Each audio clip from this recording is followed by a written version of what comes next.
Welcome to your awakening. Please take all as your reality is adjusted. Hello and welcome.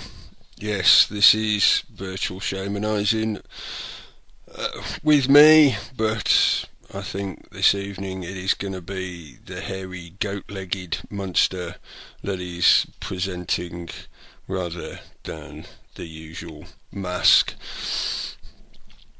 Yes, hello and welcome. It is the 23rd, yes, the 23rd of the 5th, 2013, 23rd of May. Yes, hello, welcome, loud and clean the chat room, thank you. Yes, I did subject you to approximately 20 minutes worth of high energy music. I know some people won't like that stuff. Well, that's just tough. If you don't like it, move on, listen to something else. I know some people get bothered by the swearing. If you don't like it, fuck off somewhere else and listen to something else. I'm not going to apologise for what I've played. I know I often caveat myself and this, that and the other. Yes, I do, but I think for this evening, no, it's just tough. As I say, if you don't like it, there's plenty of other sources you can go to. Go and listen to something else. Go and read something else. Go and do something else. Yeah, if you don't like it, tough, fuck off. Well, where shall we begin? Let's explain some of that first. Why the high energy? Why the aggression? Well, if you haven't seen any of the news, then we'll catch you up with some of that soon. I will go over the news as I usually do, but of course there is one major topic. As I live in the UK, you know, this recent event here in the UK has made itself a major topic. But yes, for the last few days, probably 4 days approximately, from Friday through till Monday, I felt like my battery had been short-circuited. Let's put it that way. And I could have lots of way out there speculative ideas and theories, well, hypotheses rather than theories, about whether that had something to do with this, that and the other. I'm interested in the potential connections to the 4 X-class flares that we had from the sun. And then for that weekend, I had a fair amount of anecdotal evidence, conversations and reading people posting comments about how they'd felt ill that weekend, or they'd just felt really, really down, depressed, gutted. Yes, it felt like my battery had been short-circuited, like a handful of damp leaves being thrown onto a fire. Everything just went, and then it started to pick back up again, and lo and behold, we have this event. In my esoteric mindset, I have contemplated whether that drawdown was the breath before the punch, and was it almost like a preparation, a breath before the plunge, to be ready for that cold water in the face. And then lo and behold, as I say, we have this extreme event take place. Made me react angrily? Yeah, it did. So I had to play that particular Chunky Mark piece, because I felt exactly the same. I thought, I don't want to do the fucking news.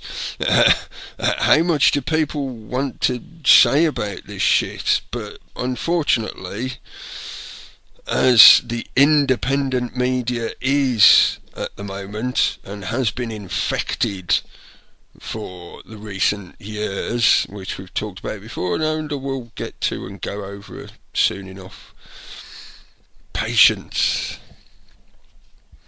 Yes, I felt extremely angry, agitated, saddened, sickened, reviled, but at the same time, that anger, as I often talk about, for me anyway, transmuted into desperation and frustration at seeing the fallout from this event.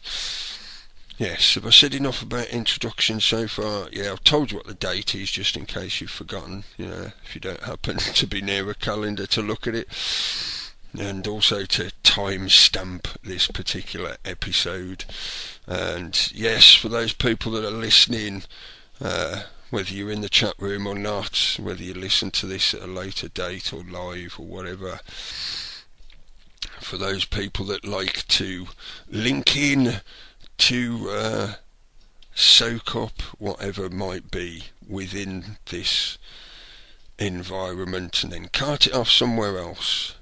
Yeah, I'm still bitching about all that kind of stuff, aren't I? Yeah, I should drop that ego totem and stop bitching.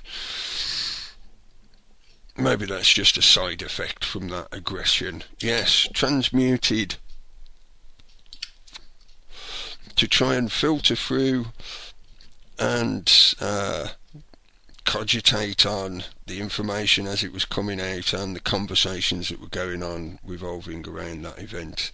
Yes, I am indeed talking about the recent killing in London, in Woolwich, the death of a soldier by the name of, let me just check the article, I'll give you links soon enough, don't worry, Lee Rigby. He was a drummer in the 2nd Battalion, the Royal Regiment of Fusiliers. That is official notification now, so no speculation involved in that as far as I'm concerned. That's coming from the MOD. So at the moment, I don't see any reason why they would not be putting out genuine information.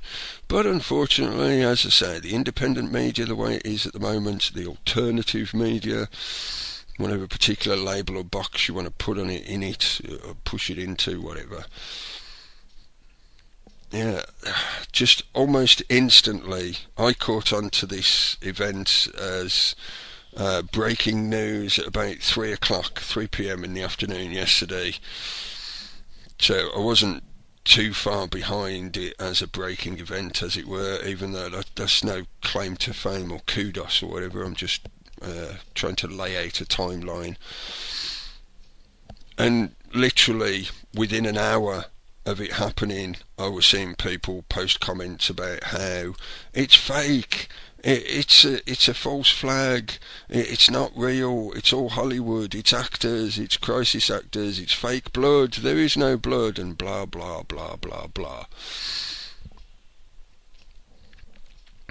So what frustrated anger emanated from learning about the original event very soon transmuted into frustration at trying to be a lighthouse towards any kind of common sense or just rationality or just logical, reasoned thought process when you're looking at this kind of event and why it occurred, what actually occurred at the event, and what its ramifications, the fallout of it, will be.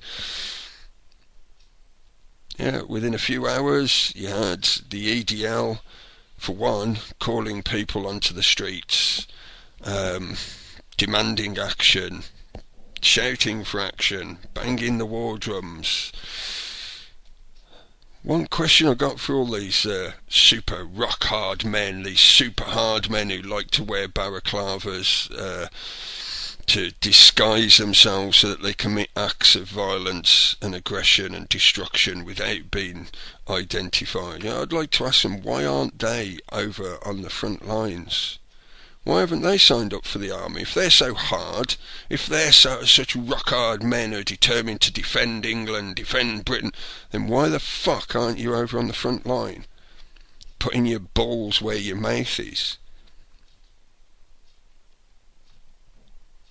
But no, they want to attack anybody they see as being different, anybody they can put into that stereotypical label, box, catch-all that allows them to express the violent aggression that they have inside themselves, that they have not either learned from themselves or been helped to learn how to direct and channel and use and transmute in a positive and creative fashion. Now, all they know about is how to destruct, how to destroy. Cowboys from Hell. That song for me more references the armed forces as they are across the globe, not just our own armed forces. I'm not going to apologise or caveat or politically correct myself for those people that have difficulty with these kind of thought processes without allowing their knee-jerk emotive indoctrination to push them to useless reaction in the long run. To me, the Cowboys from Hell is not just about our own troops that are in other lands perpetuating the neo-colonial empire takeover. It's both sides. As we've often talked about before, and as hopefully, what we do here, if we do anything, we're trying to help people broaden their horizons and their comprehension of what is actually taking place on the global stage, on the global geopolitical chessboard, as well as universal, galactic and universal. I often talk about stuff to do with outer space and the real esoteric stuff to do with consciousness and whatever. But when it comes down to it, you need to go through a political awakening before you can get to the consciousness awakening, the spiritual awakening, etc., etc. It's all along that progression, and until you start broadening your horizons enough to think in a geopolitical fashion, on a global fashion, stop thinking only as far as your own front gate. Start taking the blinkers off your brain that have been forced onto it, that box that has been forced onto your head by the current rulers of this machine that we live within. All they want to do is smash and destroy the other enemy. Different to me, must smash. So filtering or attempting to filter and deal with some of that, and we will get into it in a second. I'll go through as far as I've got anyway so far since yesterday and today of going over this information. I would also like to remind people about Chunky Marks, as I used a clip of his at the beginning which was specific to this topic today, etc., his episode for today and specific to this topic. But I would also like to remind people to go and check out the videos and details about his pig push. At least it's somebody doing something that is not destructive and aggressively violent. I've often had that debate, conversation about how is protest useful, what kind of protest is useful, if any protest is useful, what kind of protest is it. At least he's drawing attention to subjects that for a lot of the population they're just ignorant of, or they don't have the time to go through all the detailed information to try and get some kind of comprehension of what these talking heads are talking about when they're presented on Question Time or whatever, news night or whatever. So just to remind people about that. And Sam as well put up a video of him following him round. So there's plenty of little clippets and details you check out if you want to look at it. And it was, unfortunately, on the same day as the killing in Woolwich. So let's go through that. Two, as yet, as far as I know, unnamed assailants. I'll give you a link to an article first. This is sort of a running timeline of information at the moment, which is quite a good article, I think, because it runs in that timeline since the event. So if you want to look at what's going on with this event, it's a good one to start with. This was passed to me from Buzzer. Thank you, Buzzer. This is on, it's a long URL. This is lincolnshire.co.uk. Title of the article is Live Woolwich Murderer Michael Adebolajo's former Lincolnshire home raided. Right, so maybe they are naming him, so apologies for that. Just too much stuff I've been looking at since yesterday, unless I make copious amounts of notes, which sometimes I do. Yes, anyway, you see it from that article. The gaps in my information and knowledge can be filled in for you by looking at that article and other people's works, etc. Yeah, two assailants attacked was currently serving soldier outside the barracks in Woolwich. From all information so far that I've seen, what actually occurred was they first ran him down with their car. They then got out the car, dragged him to one side, held him up against a wall or a fence. It's difficult to tell what it is from the angles of the photographs, where they proceeded to hack at him with knives and meat cleavers. The mainstream press has constantly used the word machete or machete to refer to this incident. As far as I know, there was no machete. I think that is part of the propaganda which is spinning out of this, which I will get to. But they proceeded to kill this guy, hacking at him, and from eyewitness reports they attempted to decapitate him, but there's no confirmation about whether they actually succeeded or not. Yeah, gruesome details, but they are details in the information.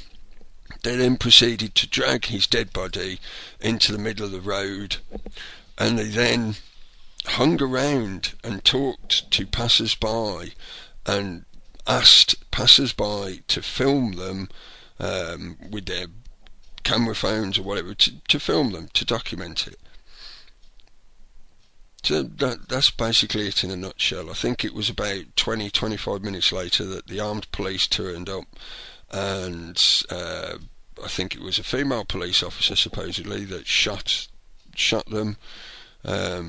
They were not initially fatally wounded, as far as I know, but I think I saw some reports earlier that one of them is in critical condition. So whether he survives or not, I don't know yet. Obviously, like I said, news is still coming out. It's still dealing with the outpouring of information from the event itself, because it was only yesterday. So that's basically the entire event in a nutshell.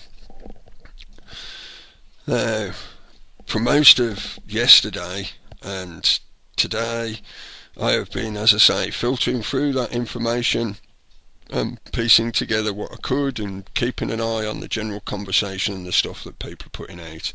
And it didn't take long before the actors meme resurfaced. I shouldn't say resurfaced, the meme was injected like the insidious turd into the punch bowl that it is. It is, as far as I'm concerned, after watching all this stuff and looking at the information, it is extremely unlikely that this was faked. Extremely unlikely. Not saying it's impossible, because I know enough about facts and the philosophical arguments about facts that mean I have to caveat myself to say it is possible. Yes, it is possible that it could have been faked, but it is extremely unlikely.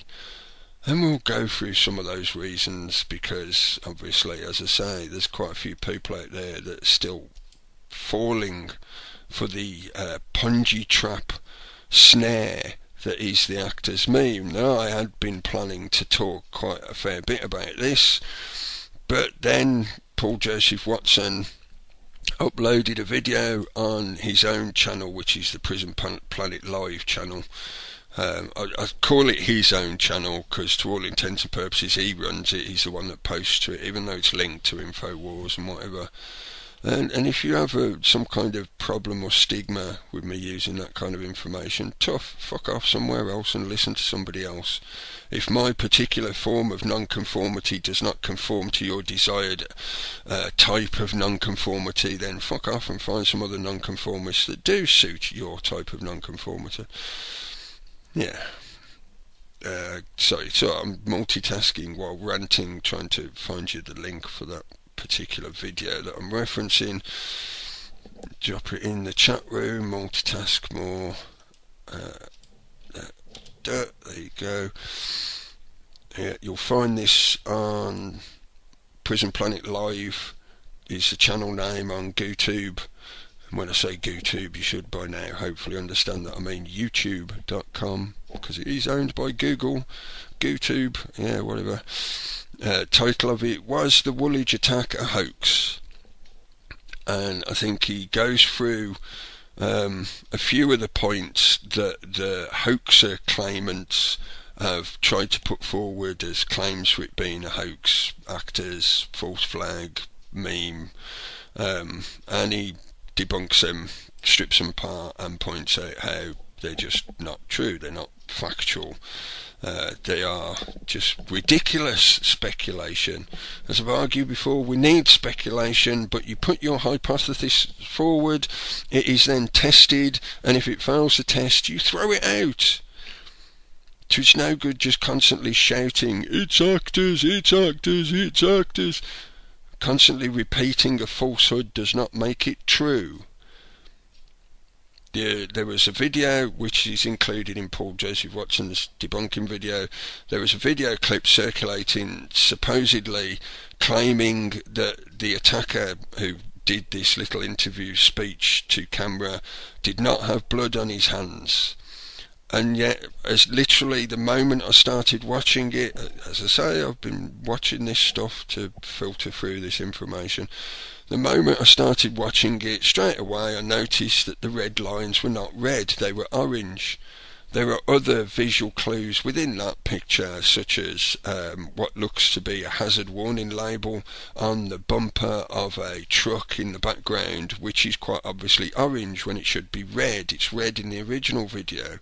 So it's quite obviously had the colour saturation or the histogram of the video has been tweaked, messed with.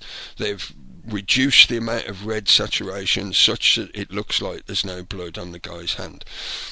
Obvious deception, and this is what the claimants of the actors theory are trying to put forward as evidence. Loads of people claiming that there wasn't enough blood, there wasn't enough blood. There is plenty of blood if you bother to find and look at the pictures that show where the car is crashed around what looks like a signpost. There is a big puddle of blood there nearby and a big streak of blood from where they've dragged the guy's body off into the road.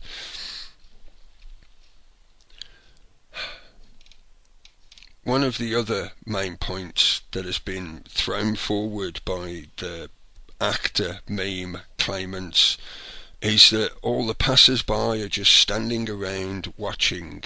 It looks fake because nobody's reacting to what's going on.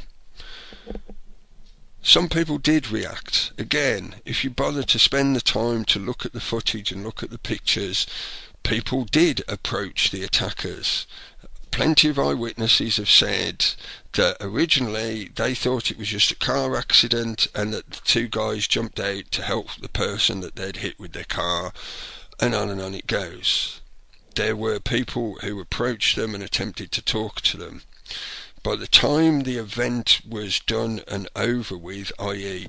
they had killed the guy, it would have been minutes.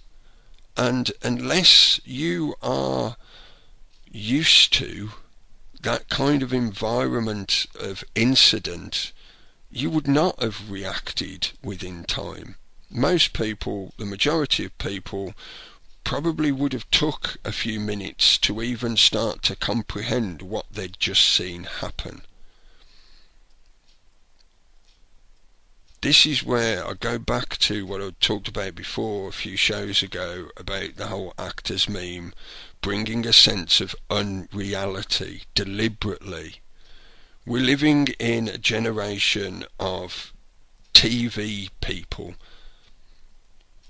The majority of the populace is so sucked into the world that is in their TVs and on their film screens that they often don't really have any grounded comprehension of everyday events. And when I say everyday events, I mean things such as just how long it would take to actually kill somebody by hacking at him with big knives. There's two blokes hacking at him with big knives. He would have died in seconds. Even if he was defending himself, he would have died within 30 seconds easily. He certainly would have passed out and been lapsing into subconsciousness and death within a very short time. People are deluded into this Hollywood imagery of violence and death.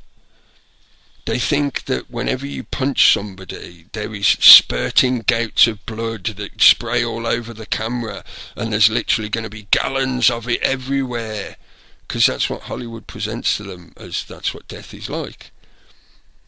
And when they see people having a punch-up, they think it's going to last for half an hour, and they'll be pounding on each other's faces for half an hour, and then both of them will get up and walk away. That's not what real violence is like. Most real fights are over in minutes. As somebody mentioned to me earlier when I was chatting with one of my friends, we were chatting about this event, and as he said to me, he said, even professional boxers have to sit down for a rest every couple of minutes. Old style bare knuckle fighting would last 15 to 20 minutes each time the fights were done, because they didn't traditionally originally have separated rounds. It was literally go at it, face off with each other, go at it, and whoever's left standing is the winner. And even those fights would last 15 to 20 minutes with people that were considered professionals, who were hardened to it, who had the stamina to go through it for that length of time. For the average person, a fight lasts minutes. To claim that all these people were standing around because it was fake and that's why they didn't react, no, sorry. Unless you're used to that kind of environment, you wouldn't know how to react. It would take you a while to convince yourself of what you're even seeing, because it's so surreal, it's so extreme. It's not normal everyday life on the streets that you see in our country at the moment. That's something else I'll come back to. People have been so indoctrinated into this Hollywood version of violence and death that they can't comprehend what it is that they're witnessing in front of them. If you work in an emergency services such as the police, or if you've ever worked in a security job where, for example, you work, as I have done in the past, you work on the door as a doorman at pubs and clubs and stuff like that, yeah, you get to see quite a few fights, unfortunately. And that's when, for myself certainly, I started to realise that it ain't like Hollywood. It's nothing like Hollywood. When it comes down to it, if somebody knows how to fight, however they've learned, whether it be through studying a particular martial art or whether it be through the sheer street knowledge of being in fights on the street for whatever reason, you know that those people will cause somebody else, an average person, they will cause them severe injury very, very quickly. Average fights don't last very long. Two people who have no training or comprehension of real violence will flail at each other windmill-styley for a good 15-20 minutes, and then they'll start tiring out and they'll give up and they'll go away with their bruises. But anybody who has a seriously violent streak in them for whatever reason, they're a sociopath, a psychopath, or whatever, and anybody that has been trained to be that way will inflict severe, devastating violence upon you within seconds of attacking you. This is not a punch-up in the local pub. These two guys had definite determination to kill somebody. They succeeded within minutes. It is not unsurprising to me that the passers-by did not react in some kind of extreme way, because they're not used to seeing it. If this was a different country on this globe at the moment, these kind of atrocities happen daily in other parts of the world, and that's again part of the problem. Part of the propaganda and the fallout of this will be that sheer shock level of this kind of event. But just to finish off with the sort of actors meme kind of idea of it, as I've argued before, why would they need to use actors? It would have taken such a ridiculous amount of setting up and seeing through to have all those passers-by and eyewitnesses and everything else. It is just ridiculous to keep pushing this. It's all actors, it's all fake. It is asinine. There is no need to. If anything, there is a possible probability that it could have been a mayhap and made it happen on purpose. Supposedly these attackers were known to the security services. They had been checked out before. To whatever level yet, we still don't know. The security services haven't been speaking much. Obviously they're trying to cover their asses, as Annie Masson was saying on RT, I think it was, earlier this afternoon. Yeah, they're probably running around in circles trying to find out where they may have made some mistakes or missed a bit of information to make sure that they themselves don't get into trouble for allowing this to happen. But it could have been a mayhap, because it very, very nicely, conveniently suits the current agenda and propaganda. The fallout from this will push further the racism, the aggression, as we've seen from all the people being told to come out on the streets and attacking mosques and running around in their balaclavas shouting "England, England." It will also allow the governmental warmongers to further argue why they need to crack down in other areas of the globe. We need to get this over and done with. We can't keep playing this out for long. We've got to send the rebels more weapons. We've got to arm all the rebels to make sure that they win their cause, because we're backing them and we want to win. Why did Cobra meet? Cobra is the big octopus group. I'm going to call it the octopus. Cobra, the octopus, yeah. Cobra is a group of the movers and shakers, the button pushers, the string pullers, who meet for these kind of security reasons, to secure the realm and to work on international relations of making sure security and yeah. Why did they happen to meet for this one event? This quite obviously, considering what the event was and what happened, it's quite obvious that this was not some big clandestine terrorist organisation set up that required loads of planning and resources and loads of little network nodes all over the place that these guys were interacting with and getting stuff from and blah blah blah. So why a Cobra meeting? It seems pretty obvious to me that this was two guys in a car with some household utensils decided to kill somebody, and they just got on with it. They didn't need any big conspiracy terrorist organisation backing to do it. They just got on with it. So why did Cobra meet? But yes, enough about the actors thing. I think it's just too asinine to even bother giving more time to, other than to try and point out for people how it is easily debunked and is just a dead-end theory. It's not even a theory because it doesn't hold up, it doesn't hold water.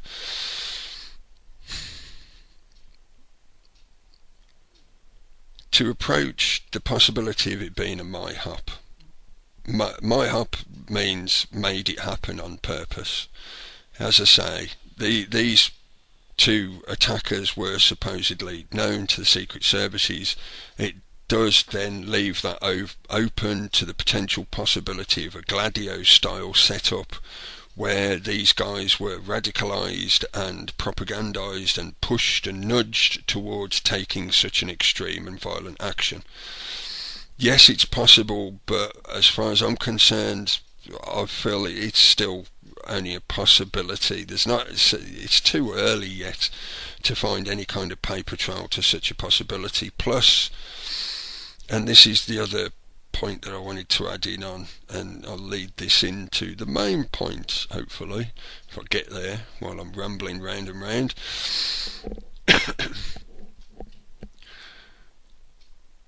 The guy giving the speech or the interview to camera, as I say, these two attackers quite methodically went through the motions.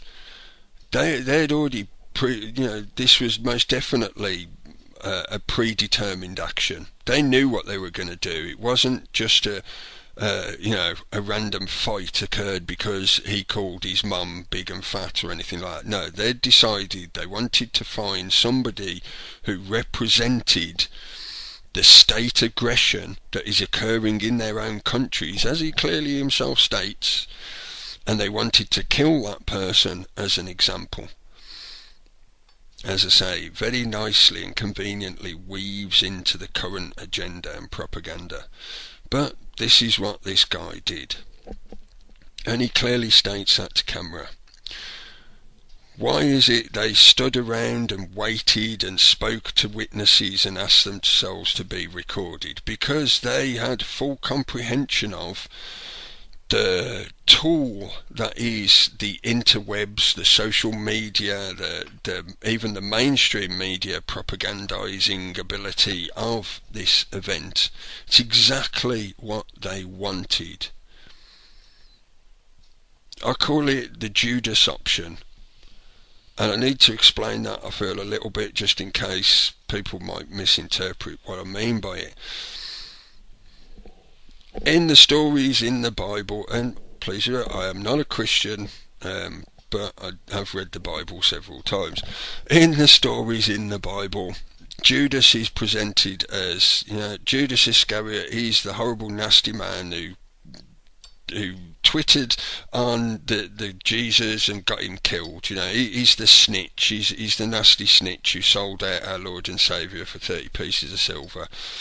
And that's the general impression that's given to most people who follow Christianity, or even if you don't follow it. That's what you're told in Sunday school. Is Judas Iscariot, Judas Iscariot was the evil snitch who caused the Saviour to be captured and murdered. But they're completely missing the theological point, which, if you get into any kind of investigation along those lines, you look at some of the theological arguments about the Bible and Judas in particular. If it wasn't for Judas, there would be no resurrection. If it wasn't for Judas, there would be no death on the mount. There would be no trial by Pilate and the question of what is truth. It's the ultimate end scene. And if Judas wasn't there to enable that end scene, you could never have that ultimate end scene conclusion. So Judas and what he did is essential to the process of the Christ realization. these two guys, as far as I'm concerned from listening to what that guy was saying to the camera, these two guys were not crazy, they were not lunatics. They were, arguably, they were insane in the belief that by killing this guy, they would further their own cause and garner support for their own cause, etc. They were crazy in the fact that they wanted to murder somebody for those reasons. Yeah, I agree. I would say the same thing exactly. They were crazy in that respect of wanting to kill somebody else. But they were not lunatics. That guy was calm, rational, determined. He knew exactly what he was doing and what he had done, and it's exactly why they went up to passers-by and demanded to be filmed, to make sure that what they had done got passed out into the big wide world, into the propaganda streams, through the social media streams, etc., etc.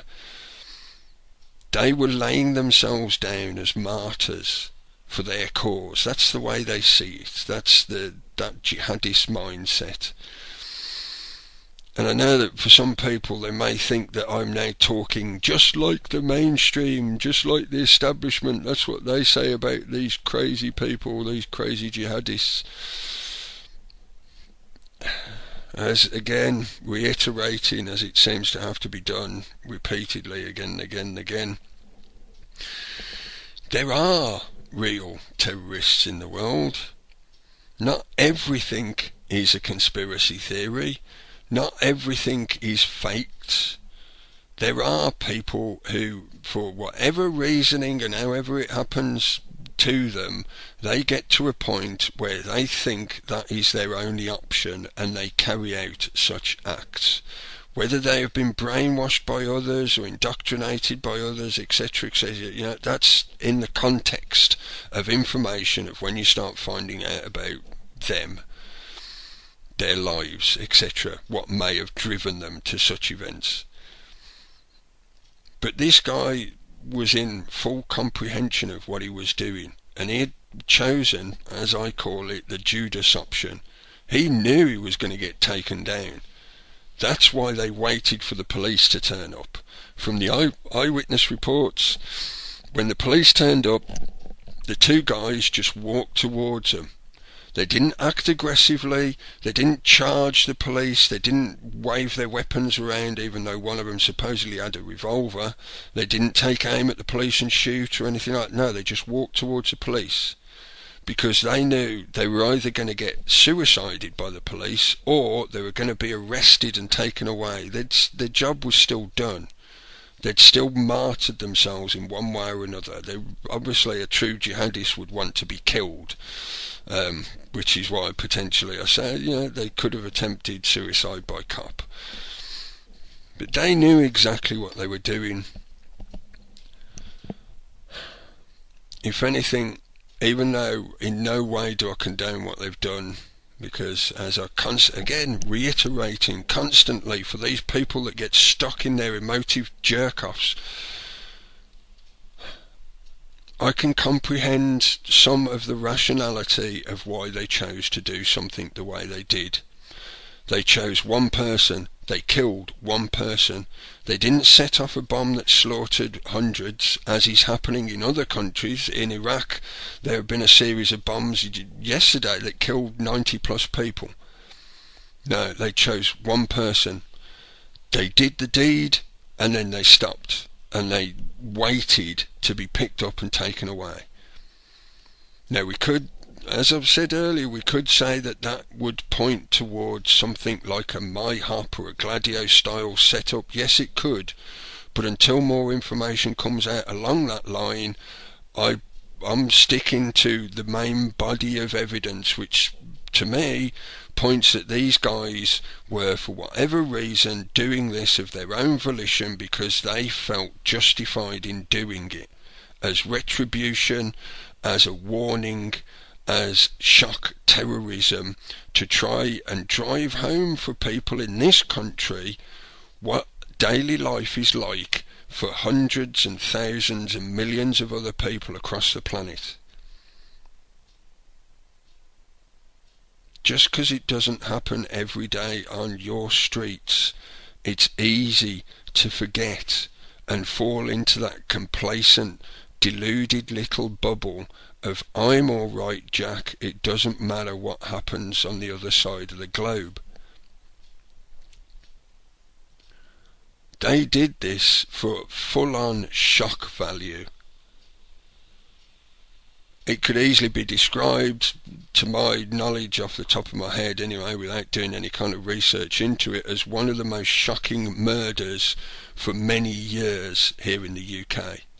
Even more so because it took place in the middle of the day, in broad daylight, on a busy street where passers-by...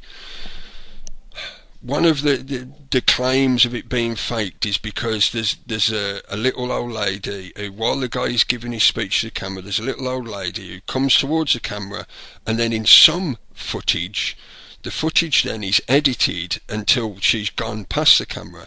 But the original footage is available online, and if you bother to actually bloody look at it, you'll see that it's not some kind of weird conspiracy. They're trying to hide something about this little old lady. No, she was just a passerby walking past. And as I say, in something so surreal, if you've ever been to London or you live in London, you know how busy the streets can get, and how in such a large, urbanised and old city, you quite often see some odd and strange things going on in the street. So most of the time it's just sort of like, oh yeah, never seen that before, carry on doing my shopping. For most people, they would have not even comprehended what was going on. That little old lady probably thought there'd been a traffic accident, because she would have seen a body in the road and a crashed car and people standing around all looking and rubbernecking and vulture looking. She probably didn't even take much notice. She'd got too much on her mind about her shopping that she needed to get done, and she'd got to get home to cook the dinner for the kids, etc, etc, etc. Little blinkered lives. That is not unsurprising to me.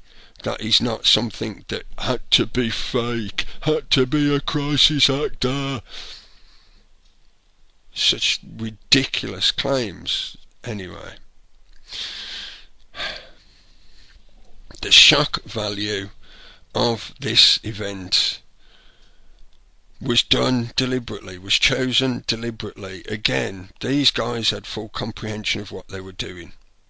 There is a misconception in the hinterland, which for us here in the UK is here in the UK, but it includes a lot of the Western nations, the bordered lands where, you know, we try to keep the terrorists out, and we're safe here back home in the hinterlands. It's all safe and cosy in the Shire. You know, there's never any orcs in the Shire, is there? Well, you've just seen some orcs. Some orcs just came and visited the Shire, and they showed you what life is like for a large population of the planet at the moment, and the reason their lives are like that is because of the neo-colonial empire of corporatism that you live within here in the hinterland. Your lifestyle fuels their suffering. You want cheap t-shirts, so people in Bangladesh die in sweatshops that have shoddy construction to such a degree that the entire building falls on their heads. You want cheap electronic gadgets such as an iPad, so Apple force people to work such extremes, slavery, that they end up throwing themselves off buildings, because suicide is better than the slavery they're forced into, because you want cheap gadgets. I am not a Muslim, I am not a Christian, I am not a fundamentalist, I am not a jihadist. But when you start, if you slap at somebody, don't be surprised when they slap you back. If you're quite happy to put your head down and live in your little aggrandised bubble, your little gilded cage where you're alright, Jack, because it ain't happening to you, but the only reason your gilded cage exists is because it's built by the blood from the people in other countries, Don't be surprised when some of those people turn up in your cage to give you as good slapping. These two guys were in full comprehension of what they were doing, in my opinion.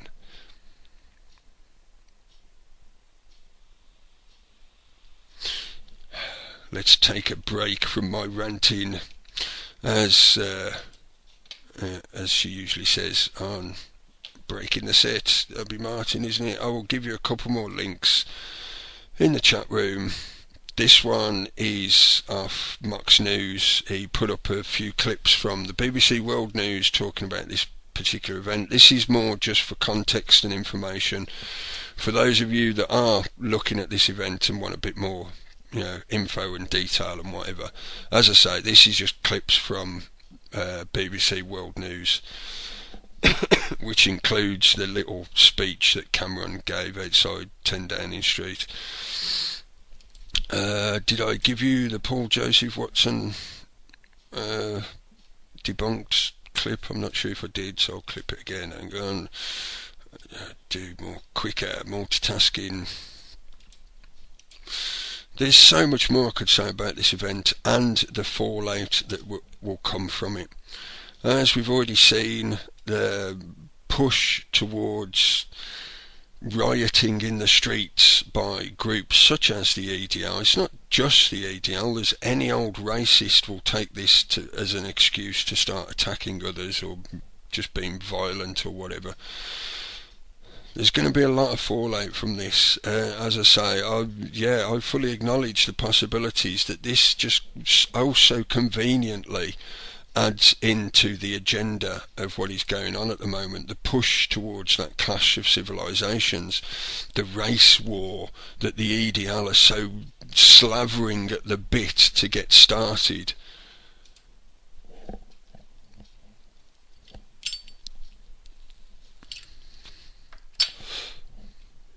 But I will give you a bit more energy before we come back.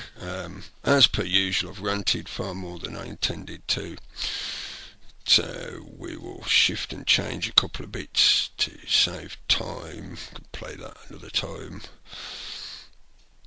Just a couple of quick bits, and then I will be back. Don't allow your anger to descend into those destructive black hole, vampiric emptiness, uselessness. Yes, I'll be back in a few minutes.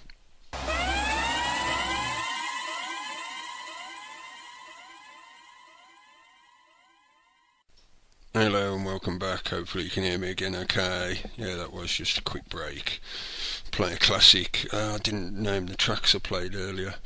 Yes, this is Virtual Shamanizing with me, the hairy goat-legged monster. Here on Flipping the Pyramid. It's hairy goat-legged monster tonight, just to process all this aggression and anger, let's put it that way.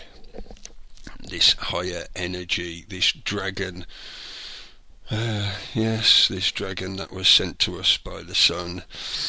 Anyway, I'll name the tracks I played earlier. What was it? There's Chunky Mark's clip of his Prejudice special, BBC 6 O'Clock News, and Blind Illusion playing Vengeance Is Mine, Pantera, Cowboys from Hell, and Slayer, Raining Blood, and then I just played the clip of the classic bit from Trainspotting, the Choose Life bit, and Megadeth, Peace Sells.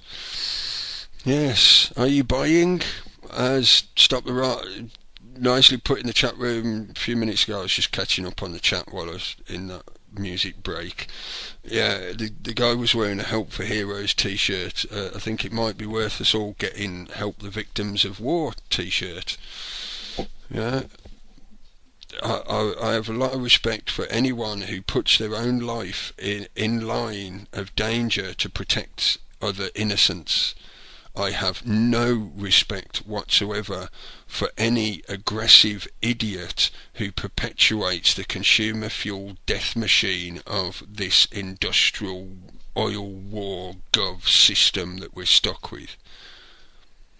I have no respect whatsoever for those idiots that are perpetuating that. And whether that be an idiot in a uniform with a gun or an idiot in a fucking business suit with a credit card, it's the same thing. They're both weapons of war that are consuming lives for no good reason other than greed. Greed and convenience, self-satisfaction. Like I said just before that break, I'm not a Muslim, I'm not a Christian, I'm certainly not a jihadist, I'm not a fundamentalist. I do not condone violence. It is not the answer. It is an illogical answer. It is a circular paradigm that does nothing but perpetuate your suffering, perpetuates their rulership, their system. It's a system fueled by blood, and as long as you keep throwing your babies into that war machine, it will keep consuming them, and your situation will get worse and worse. That's something that originally, before this event took place, was what I was going to talk about tonight, but I will give you a few more links and I will quickly go over that. Not to the degree I was going to originally, but yeah, just get on with it.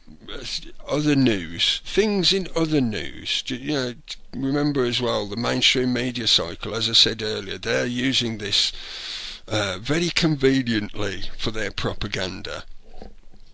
All the propaganda is coming out the woodwork about how, you know, this shows how dangerous the Muslim fundamentalists are, and how the EDL shouting we should get them all out and push them into the sea and all those. Yeah, I do not condone violence. Let's just leave it at that. You know, as I've said earlier, if you don't like the angle I'm coming from, if you don't like the cut of my jib or what I'm saying or whatever, fuck off somewhere else and look at other information. Just wake the fuck up and grow up and stop being so naive that because you don't see these things day to day on your street, that means it doesn't matter. You don't have to see them day to day. They happen to other unknown people somewhere else on the planet. It's all just a fiction in your TV box. Therefore it doesn't matter. The football's on. Grab a beer. Whoa. You're exactly the reason why it's as bad as it is. And oh dear, has it now come to your doorstep? Are you worried now? Are you scared now because it's knocking on your door? Well, fucking surprise. I've been ranting at this for several years. Prepare for the black bag on your head, because that is what we are heading towards. I'm surprised that it's taken this long, that it's taken this number of years for something like this to happen here in the UK. But when we are killing people by the thousands, by the millions if you bring in the Iraq war, what do you expect to happen? Anyway, yes, I said I was going to mention other news. Other news, just to further this along, the American State Department has finally admitted that, there's been 4 Americans killed by drone attacks, 4 American citizens killed by drone. So they finally admitted that, they have done it, extrajudicial killing. So in other words, state-sanctioned murder. Yeah, do you want to live in a society that has any kind of law structure? Then that means we're all applicable to those laws. It's not one law for one and one law for another. Oh, it doesn't matter if we kill them over there because it's not us. Triplegate. I'm pinching that phrase. I think, was it C. Green, Christopher Green. I'm not sure. I've watched so much stuff for the last day or two. This is in reference to all the various things that are going on in the American government debacles at the moment. You've got, of course, you've still got the Fast and Furious thing dragging on. You've got the IRS scandal of them targeting certain political groups and activist groups, etc. You've got the AP bugging, that's the Associated Press, I think, isn't it? Yeah, is it the Associated Press or the American Press? I forget now. Anyway, yeah, the State Department bugging them and listening into their conversations, etc. Criminalising journalism.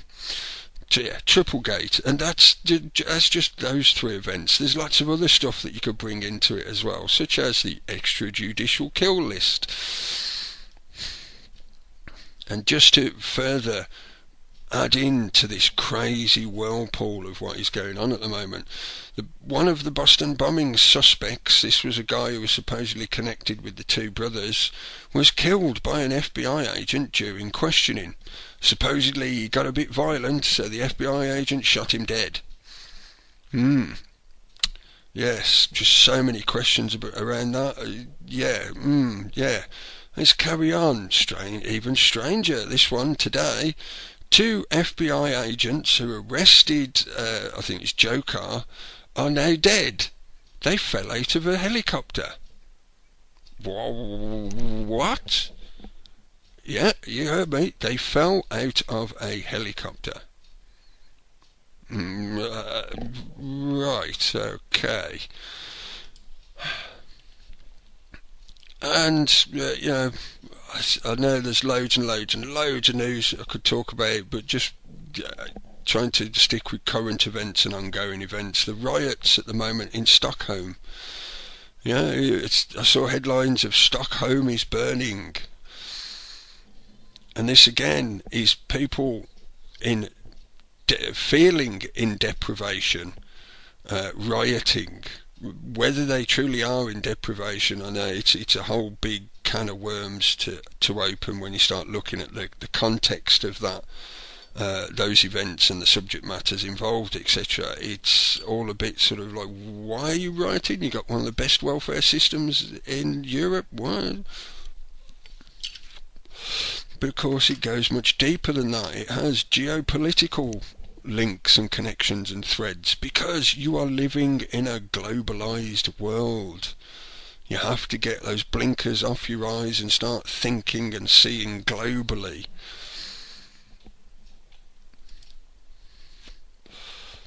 Yeah, just a few sort of clippets out of other news, but to sort of link that into, it is sort of roughly a thread, as I do. There's usually some kind of unifying thread that I keep referring to in each episode, even though I know I bounce around somewhat fractally between subjects. This link, wait for my browser to open it. Yes, right. This on theguardian.co.uk. Work programme staff struggle to help unemployed when jobs aren't there. It's not a very long article, longish, might take you 10 minutes to read, and there's not an immense amount of factual information or whatever in it. It's an observational piece, not opinion, but more just observation about what's going on in these job club centres at the moment here in the UK. Some of the figures that they mention as well, for example, although work programme providers can get a maximum payment of £14,000 for every ESA claimant who goes into a secure job, the Work and Pensions Select Committee report on Tuesday suggests that this high payment has not stopped companies from parking those who appear to be very hard to help. Like I said, it's quite a long article, so there's various bits in there for you to read through. Read it at your leisure. I'll just pluck this one bit because For two reasons. One, they're talking about them parking people. You know, the whole setup, the whole austerity setup, utilising the Atos machine to churn through people in a cookie cutter style to say, no, you can wiggle a finger, therefore you are fit for work. You are not a head in a jar, therefore you are fit for work. Ka-ching, thank you, we got paid.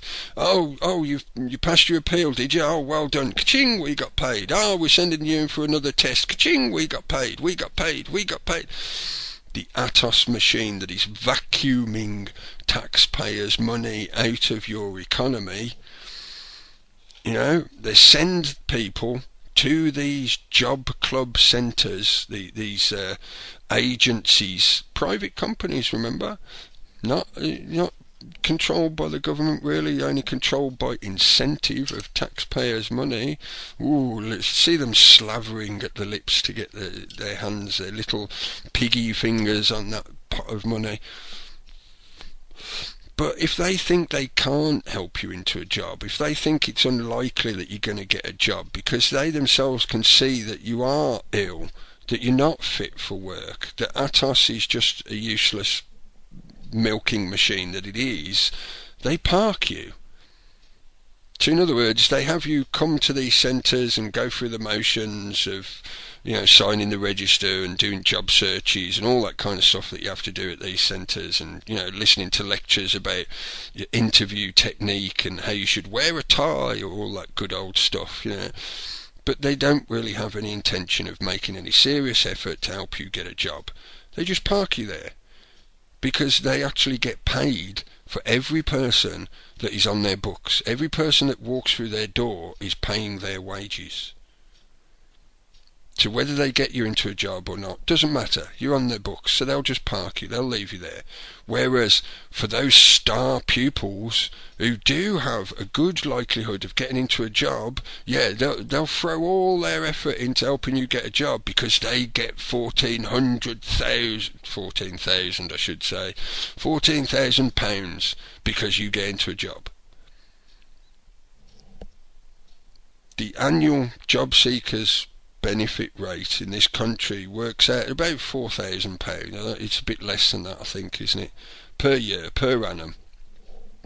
You get about £4,000.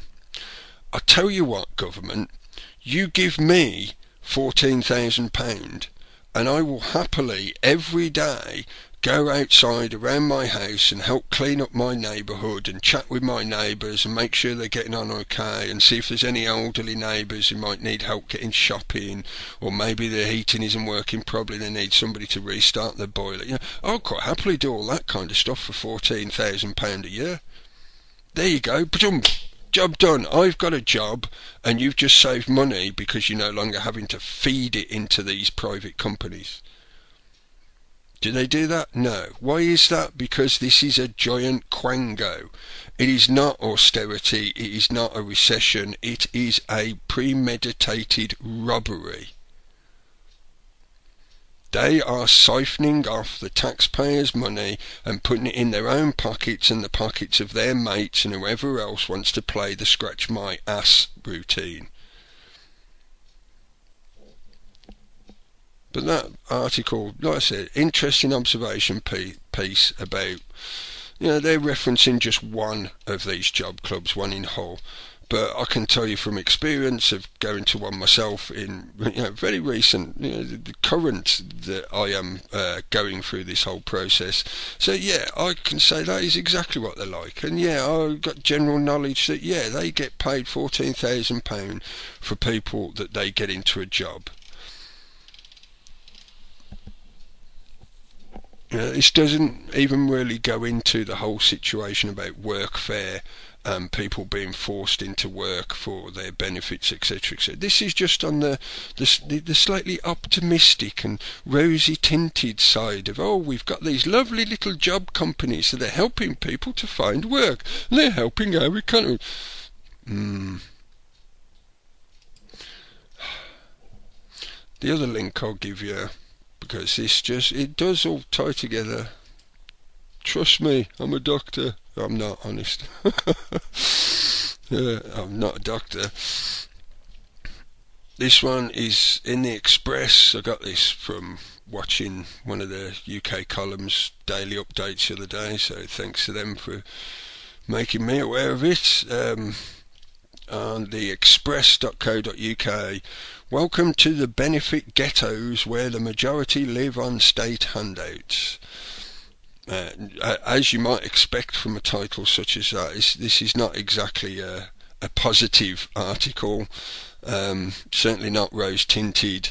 It's not a very long article, but it does include some various statistics to do with economic situations in various areas of the UK, England mainly by the looks of it, although they do include real in Wales, in North Wales. So the reason I'm picking these and the reason I'm claiming they're tied together, I will give you something that you may want to see as homework. If you see it in that way. Did I drop the right link there? Yes, did. I thought I'd put the wrong one in for a minute. Now this is connected in a geopolitical sense, and as I say, somewhat homework, because it is half an hour of your time if you wish to sit and listen to it. And I said I wouldn't caveat myself, but I'm not really caveating myself. I am trying to help you get used to the fact that just because you might disagree with one thing somebody says, that doesn't mean everything else they say is rubbish or untrue, whatever. Don't throw the baby out with the bathwater. There are some things that this guy talks about or says that I don't agree with, and I do have my reservations about his attitude over certain Middle East situations, etc. But I cannot deny the sheer wealth of information and knowledge and useful perspective that comes from him and his work. I'm referring to Dr. Noam Chomsky.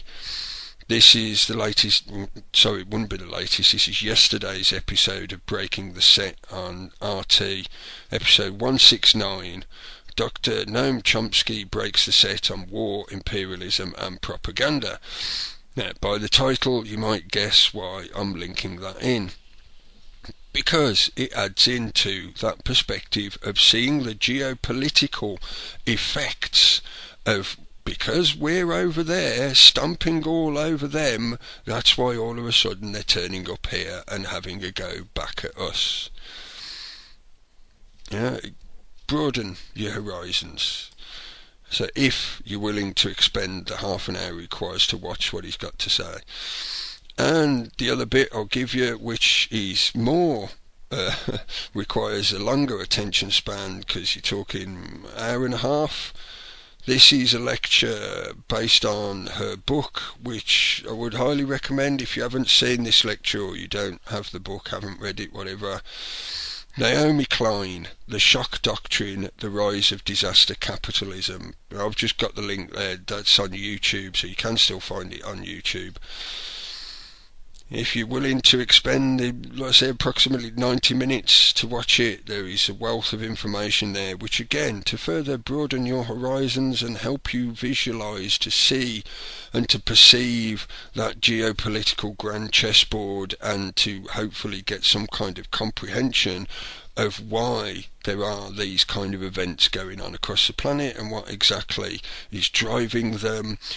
And in respect to the links I've just dropped to do with social deprivation, declining economy, lack of jobs, the growing militant attitude amongst the general populace because they don't have the likelihood of good employment, so therefore their standard of living is dropping through the floor, things are becoming too expensive, there's too many taxis, and on and on and on it goes.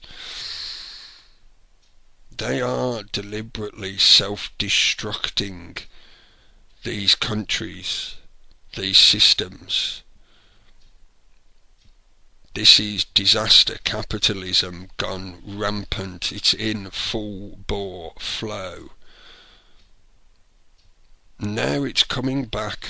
The results of it are coming back to knock on your door. It's on your doorstep. if you continue to treat people like animals, to treat people, it's not even like animals, to treat them below the level of animals, to be inhumane to your fellow humans, then you expect them to eventually come back at you.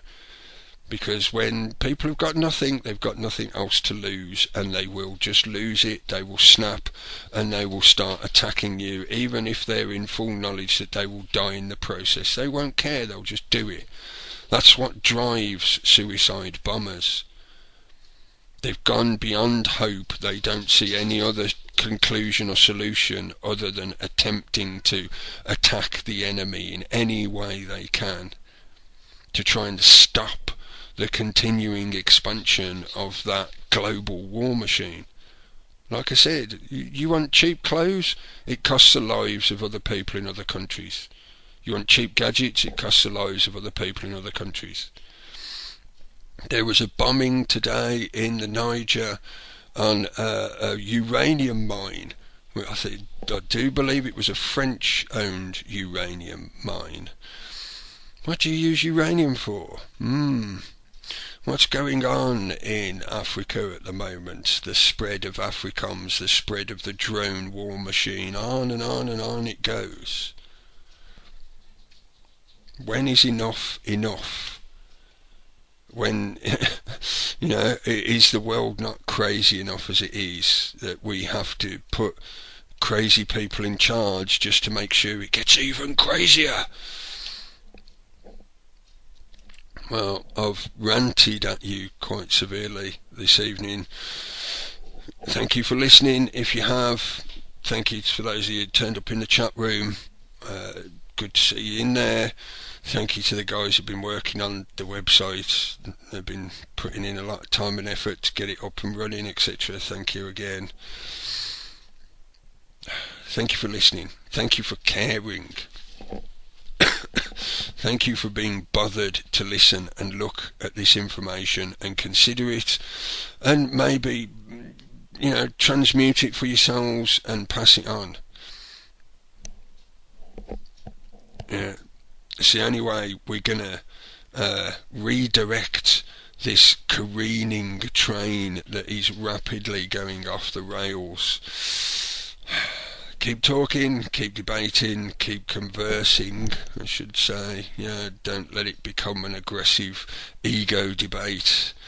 Keep sharing, keep networking, and if you can, keep getting involved. If you can, if you've got the time and energy to do it, get active, get involved in whatever way you can. Don't let anybody tell you you ain't doing enough. Just by taking part and doing something, you are doing something. Even if it's pushing a plastic pig up the road, you are doing something. So I'm going to play about 15 minutes worth of stuff, a couple of songs in there and some other bits. Yes, take care folks. I will most likely rant at you again next week, as long as I haven't been taken away somewhere. Yeah. I doubt it very much, but yes, I will speak to you again soon. Take care. Do not go gentle into that good night. Old age should burn and rage at close of play. Rage, rage against the dying of the light. Though wise men at their end know dark is right, because their words had forked no lightning, they do not go gentle into that good night. Good men, the last wave by, crying how bright their frail deeds might have danced in a green bay. Rage, rage against the dying of the light. Wild men who caught and sang the sun in flight, and learn, too late, they grieved it on its way. Do not go gentle into that good night.